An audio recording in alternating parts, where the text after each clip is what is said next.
contribuables français. Voilà la vérité. Alors, partant de là, d'ailleurs, en Syrie, des dizaines de milliers de personnes ont manifesté leur soutien dans les rues hier au président Bachar al-Assad.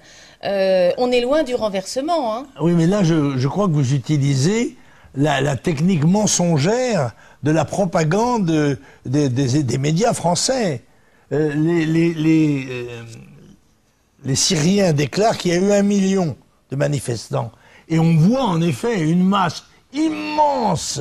Et ça se traduit dans les médias français par quelques dizaines de milliers de manifestants. Et vous reprenez vous-même, d'ailleurs, vous tombez dans le piège, vous reprenez la logomachie des gens qui, de toute évidence, veulent le renversement de Bachar el-Assad et la subversion de la Syrie.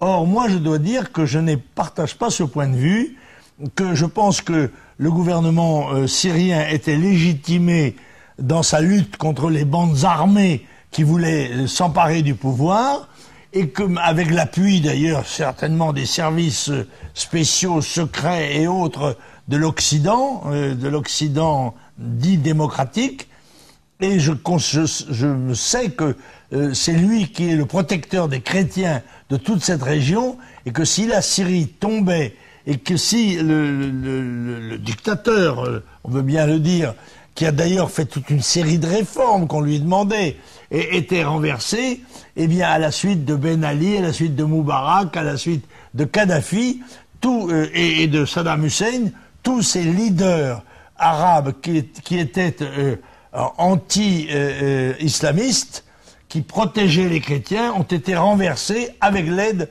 de l'Occident. Mais il est vrai qu'il n'est pas très chrétien.